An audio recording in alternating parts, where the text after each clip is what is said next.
नमस्कार दोस्तों, insight academy के इस डिजिटल प्लेटफॉर्म पर आप सभी का एक बार पुनः स्वागत है। जैसा कि ये क्या है, एमपी ज्योग्राफी की जो लेक्चर सीरीज है उसका तीसरा वीडियो है। पहले दो वीडियोज में हमने मध्य प्रदेश की जो भौगोलिक स्थिति है और मध्य प्रदेश की जो भूगर्भिक संरचना है उसके बारे में जाना था। तीसरे वीडियो में हम क्या जानने वाले हैं, मध्य प्रदेश की भू आकृतिक संरचना के बारे में, मध्य प्रदेश के जो भू आकृतिक प्रदेश हैं उसके बारे में, या फिर मध्य प्रदेश की जो भौतिक संरचना है उसके बारे में हम जानेंगे। ठीक है, तीनों चीज़ें क्या हैं, सेम चीज़ें। इसके बारे में हम जानेंगे कि मध्य प्रदेश को कैसे भू आकृतिक रूप से अलग अलग भागों में डिवाइड किया गया है। ठीक है, तो पहले देखते हैं सामान्य स्थिति क्या है। तो अगर आप मध्य प्रदेश के उत्तरी हिस्से को देखेंगे तो यहाँ पे आपको क्या मिलेगा, मध्य भारत का पठार और बुंदेलखंड का पठार अवस्थित मिलेगा। वहीं पे जब आप पूर्वी स्थिति को देखेंगे तो यहाँ पे पूर्वी हिस्से में आपको क्या मिलेगा, सतपुड़ा और बघेलखंड का पठार देखने को मिलेगा। वहीं उत्तर पूर्व में आपको क्या है, रीवा पन्ना का पठार देखने को मिलता है। सेम चीज़ जब आप यहाँ पे देखेंगे, आपका जो पश्चिमी हिस्सा उसमें अगर आप जाएंगे तो आपका क्या है, पूरा यहाँ पे मालवा का पठार और नर्मदा सोन घाटी का विस्तार है। ठीक है, और दक्षिणी हिस्से में पूरा क्या है, आपका सतपुड़ा मैकाल प्रदेश विस्तारित है। ठीक है, तो इस प्रकार से मध्य प्रदेश क्या है, अलग अलग क्या है, एक तरीके से पर्वत पठारियों से पूरा घिरा हुआ है। अगर मध्य प्रदेश की जो एक औसत ऊंचाई की बात करें तो वो कितनी है, मात्र 300 मीटर है। मध्य प्रदेश की जो औसत ऊंचाई है वो कितनी है, उच्च भूमि जो पाई जाती है उसकी औसत ऊंचाई क्या है, 300 मीटर है। ठीक है, अब आते हैं सीधे मध्य प्रदेश के जो भाग हैं टोटल उसमें आते हैं। तो अभी आज की तारीख में जो मध्य प्रदेश के जो भू आकृतिक प्रदेश वो टोटल कितने हैं, 7 हैं। ठीक है, जिसमें से मध्य उच्च भूमि जो है उसके अंदर 5 भाग आते हैं। बाकी ये एक छठा भाग सतपुड़ा श्रेणी, 7वां भाग क्या है, बघेलखंड प्रदेश है। लेकिन पहले हम ये स्थिति जो है कब से है, वर्ष 2000 से। ठीक है, जब मध्य प्रदेश का विभाजन हुआ, मध्य प्रदेश को विभाजित करके दो प्रदेश बनाए गए। कौन कौन से, एक छत्तीसगढ़ बनाया गया और दूसरा जो मध्य प्रदेश स्वयं था वो बना रहा। ठीक है, तो दो प्रदेश बने। तो अब इसमें जो है सात प्रदेश है, तो उसके अगर आप 2000 के वर्ष 2000 पूर्व की स्थिति को देखें तो टोटल कितने होते थे, 9 प्रदेशों में विभाजित किया जाता था। ठीक है, तो टोटल ये जो 7 प्रदेश है पहले इनको जानते हैं, और फिर बचे हुए जो दो प्रदेश हैं जो कहाँ चले गए, आपके पड़ोसी राज्य छत्तीसगढ़ में चले गए, उनके बारे में जानेंगे।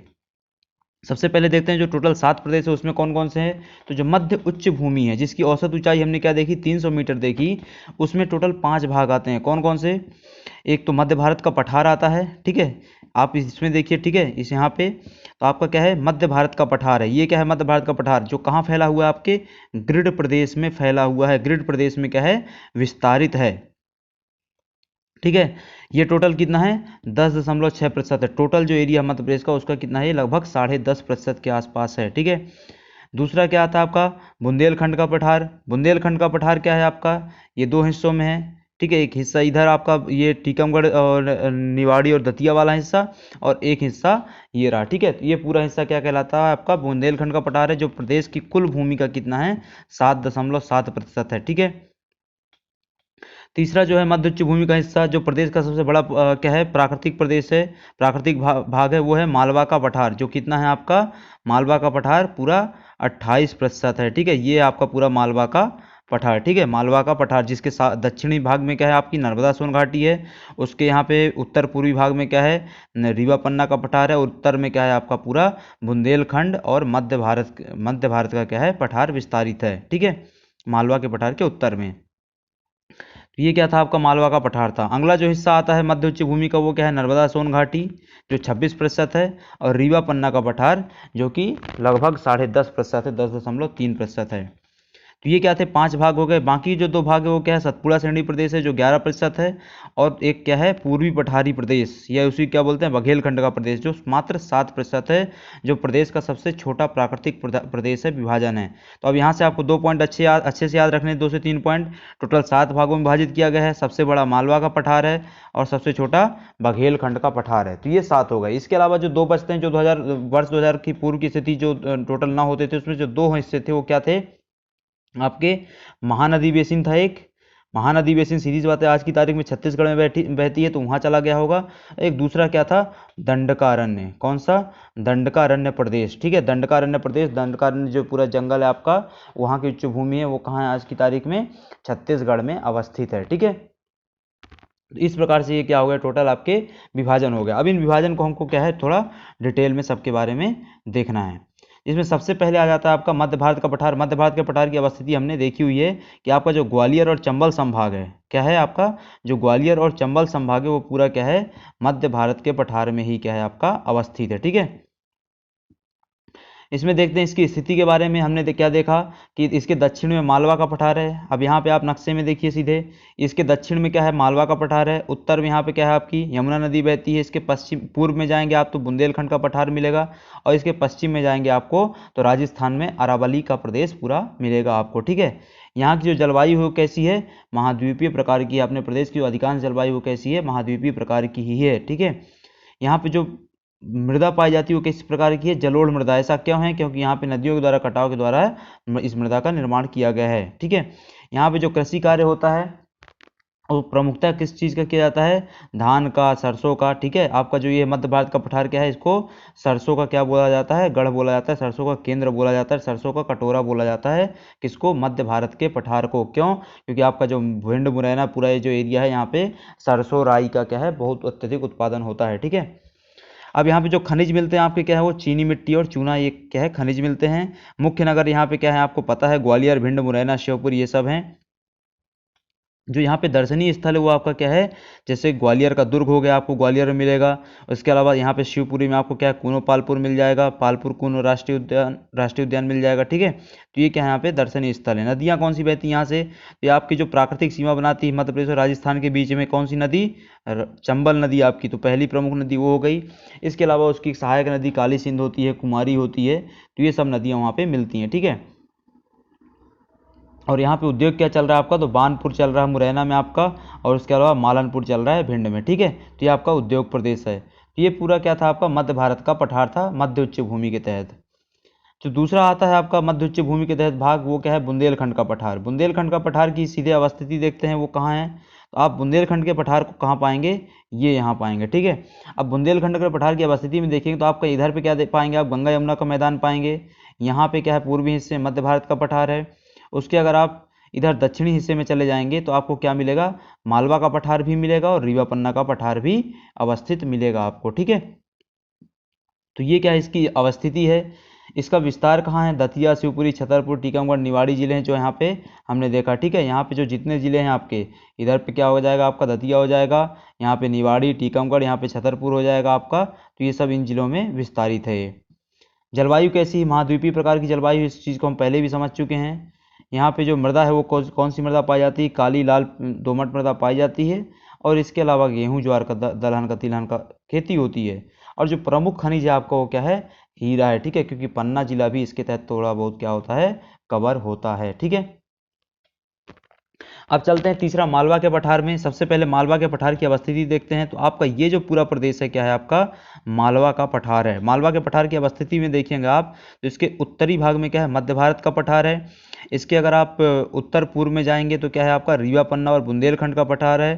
ठीक है, इसके दक्षिण में पूरी नर्मदा सोन घाटी विस्तारित है, विंध्याचल श्रेणी, पर्वत श्रेणी विस्तारित है। और इसके अगर आप पश्चिम में जाएंगे तो आपको क्या मिलेगा, अरावली पर्वत श्रेणी अवस्थित मिलेगी। ठीक है, अब यहाँ की जो जलवायु है तो यहाँ की जलवायु कैसी, उष्णकटिबंधीय मानसूनी जलवायु है। उष्णकटिबंधीय मानसूनी जलवायु जिसका वर्णन फाहियान ने अपनी पुस्तक फा क्यों की में किया हुआ है। किसमें, फा क्यों की में वर्णन किया हुआ है, और उसको इसने क्या बताया, यहाँ की सर्वश्रेष्ठ जलवायु बताया है। ठीक है, मालवा को यहाँ पे जो मृदा पाई जाती है क्या है, गहरी काली मृदा पाई जाती है। गहरी काली मृदा क्यों पाई जाती है, इस पठार का निर्माण कैसे हुआ, दक्कन ट्रैप की चट्टानों से हुआ, इस कारण यहाँ पे गहरी काली मृदा मिलेगी।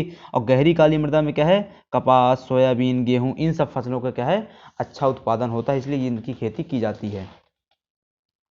अब यहाँ पे जो नगर हैं वो कौन कौन से नगर मिलेंगे, विस्तार क्या है आपका, तो इंदौर, उज्जैन के संभाग के जितने भी जिले हैं आपको यहाँ पे, वो सब यहाँ पे विस्तारित मिलेंगे। दूसरी, अब यहाँ पे अगला जो पॉइंट है बहुत इंपॉर्टेंट है आपके प्री के लिए, अच्छे से याद रखिएगा। इसकी सबसे ऊंची चोटियों की बात करते हैं। तो यहाँ जो सबसे ऊंची चोटी वो क्या है, सिगार चोटी है। कितनी है वो, 881। कितनी है, 881 मीटर है। जो दूसरी बड़ी चोटी यहाँ पे क्या है, जाना पावा पहाड़ी। जाना पावा कितनी है आपकी, 854, जहाँ से क्या है आपकी चंबल निकलती है। और तीसरी क्या है आपकी, धजारी चोटी। धजारी चोटी की ऊंचाई कितनी है आपकी, 810 मीटर है। ठीक है, अब यहाँ पे जो पर्यटन स्थल है, आपके पर्यटन स्थल में क्या आ जाता है आपका, तो उज्जैन, खंडवा, धार, ठीक है। उज्जैन में क्या होता है, पूरा आपका मंदिरों का शहर हो गया, महाकाल महाराज है वहाँ पे। खंडवा हो गया, खंडवा में आपका पूरा वो क्या हो गया, ओमकारेश्वर हो गया, ठीक है। इसके अलावा धार, धार में क्या हो गया आपका, मांडू दर्शनीय स्थल हो गया, ठीक है। सिटी ऑफ जॉय, आनंद का शहर आपका मांडू भी यहीं पे इसी मालवा के प्रदेश में अवस्थित है, ठीक है। अब यहाँ पे जो नदियाँ हैं, वो नदियाँ कौन कौन सी हैं आपकी देखना है, तो चंबल, बेतवा, माही, खान, छिप्रा, ये सब यहाँ पे नदियाँ बहती हैं। इसमें उद्योग क्या है आपका, तो पीथमपुर चल रहा है आपका, कहाँ, धार में। इसके अलावा बेटमा चल रहा है आपका, कहाँ, देवास में। इसके अलावा क्या है आपका, पूरा इंदौर इंडस्ट्रियल एरिया है। इस प्रकार से यहाँ पे उद्योग चल रहे हैं, ठीक है। और कर्क रेखा इसके मध्य से गुजरती है। यहाँ पे जितने जिले हैं कौन कौन से आपके, आगर मालवा हो गया, उज्जैन हो गया, ठीक है, राजगढ़ हो गया, तो ये सब जिले जो यहाँ पड़ते हैं, यहाँ से आपकी कर्क रेखा गुजरती है इसके बीच से एकदम, ठीक है। ये क्या था आपका पूरा मालवा का पठार था, ठीक है।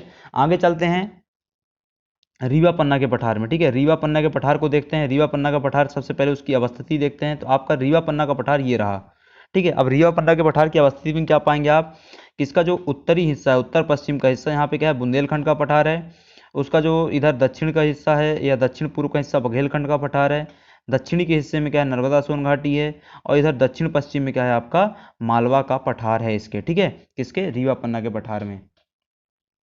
तो ये क्या है, इसका विस्तार था। विस्तार अगर जिलों के आधार पर देखें तो जिले में कौन कौन से आ जाएंगे, रीवा, सतना, कटनी, यहाँ पे जो जिले हैं, पन्ना, सागर, दमोह, इन जिलों में क्या है, इसका विस्तार है। जलवायु के आधार पर देखें, जलवायु कैसी क्षेत्र की, तो आपकी जलवायु कैसी मिलेगी आपको, यहाँ पे आपको महाद्वीपीय प्रकार की जलवायु प्राप्त होगी, ठीक है। यहाँ पे जो कृषि की जाएगी तो कौन सी कृषि की जाती है, चूंकि यहाँ पे मृदा कैसी मिलती है आपको, लाल लाल पीली काली काली मृदा मिलती है, एक तरीके से मिश्रित मृदा मिलती है। तो उसमें क्या है, गेहूँ, चावल, धान की खेती की जाती है, ठीक है। गेहूँ और धान की खेती की जाती है, जौ की भी, ठीक है।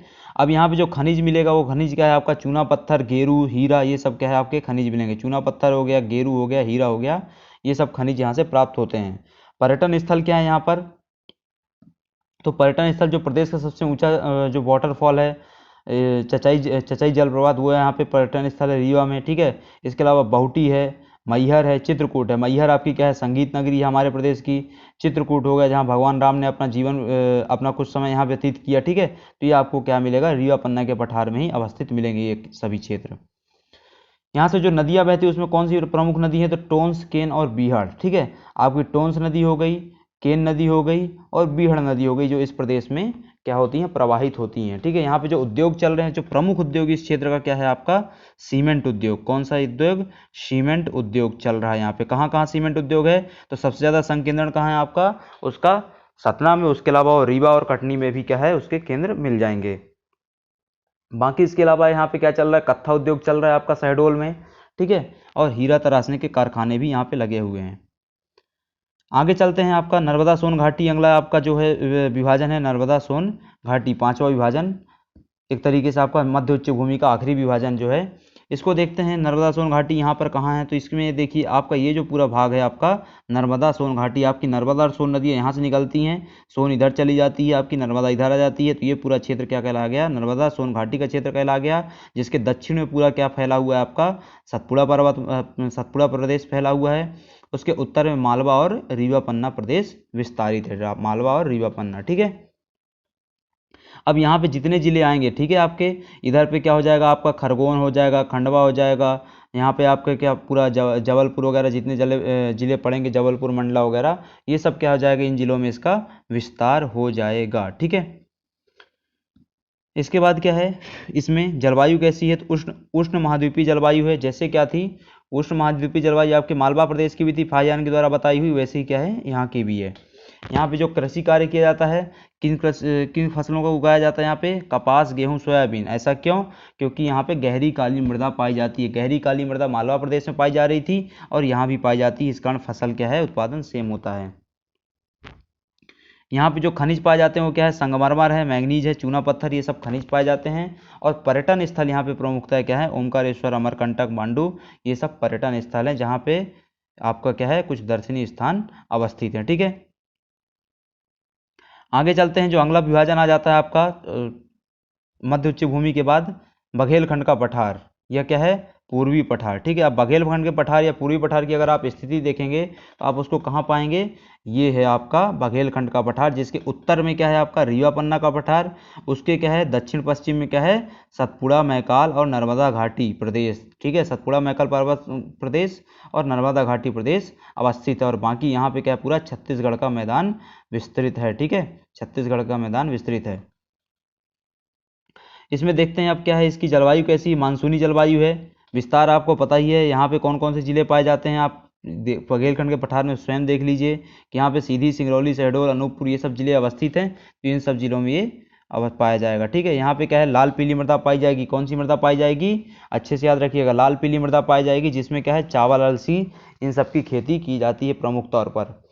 जो इंपॉर्टेंट चीज़ है वो यहाँ पे क्या है, खनिज कौन सा पाया जाता है, यहाँ पे कोयला पाया जाता है। कौन सा खनिज, कोयला, और इसके अलावा क्या है बॉक्साइट भी मिलता है। ठीक है, यहाँ पे जो पर्यटन स्थल है वो क्या है आपका बांधवगढ़ नेशनल पार्क है और अमरकंटक दर्शनीय स्थल है। ठीक है, बांधवगढ़ नेशनल पार्क और अमरकंटक दर्शनीय स्थल है। उद्योग क्या चल रहा है आपका, लाख कारखाना चल रहा है आपका उमरिया में। कहाँ चल रहा है, उमरिया में। और उसके अलावा अमलाई में क्या चल रहा है आपका पेपर वर्क, पेपर कारखाना। ठीक है, पेपर कारखाना कहाँ चल रहा है, निजी क्षेत्र का है, अमलाई में किसका है, बिड़ला वालों का है। कहाँ चल रहा है, शहडोल में। ठीक है, ये क्या था आपका बघेलखंड का पठार था। आते हैं आखिरी उसमें पार्ट में, आखिरी जो प्राकृतिक विभाजन है हमारे प्रदेश का, वो कौन सा है, सतपुड़ा श्रेणी प्रदेश या फिर मैकल श्रेणी जिसको बोलते हैं। इसका विस्तार आप कहाँ पाएंगे, तो पूरा अलीराजपुर, बैतूल, छिंदवाड़ा, ये पूरा जो आपका प्रदेश है ये क्या है सतपुड़ा श्रेणी प्रदेश है, जिसके क्या है उत्तर में क्या है नर्मदा घाटी विस्तृत है, उत्तर पूर्व में क्या है बघेलखंड है, और यहाँ पे दक्षिण में क्या आ जाएगा आपका पूरा महाराष्ट्र का प्रदेश आ जाएगा, महाराष्ट्र की उच्च भूमि आ जाएगी। ठीक है, अब यहाँ पे जितने ज़िले हैं अलीराजपुर, इधर पे क्या है अलीराजपुर हो जाएगा आपका, बुरहानपुर हो जाएगा, ठीक है, झाबुआ हो जाएगा आपका, यहाँ बड़वानी हो जाएगा, यहाँ बालाघाट, छिंदवाड़ा हो जाएंगे, बैतूल, होशंगाबाद, ये सब जिले क्या हैं आपके इसमें सतपुड़ा पहाड़ी प्रदेश में आते हैं। ठीक है, यहाँ पे मृदा कैसी पाई जाती है, काली और लेटराइट मृदा पाई जाती है, जिसमें क्या है समान तौर पर कपास, सोयाबीन, चावल, गेहूं इन सब की खेती की जाती है।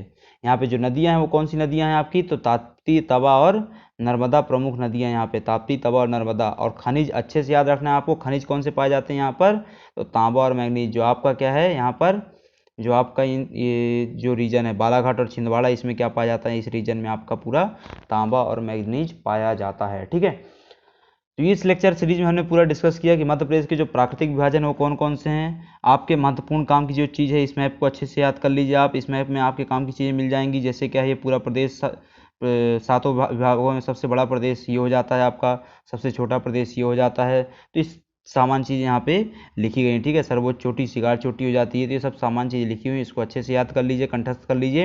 यहाँ से हर तरीके से ऑब्जेक्टिव क्वेश्चन बनाए जा सकते हैं। ठीक है, मिलते हैं अगले लेक्चर में, धन्यवाद।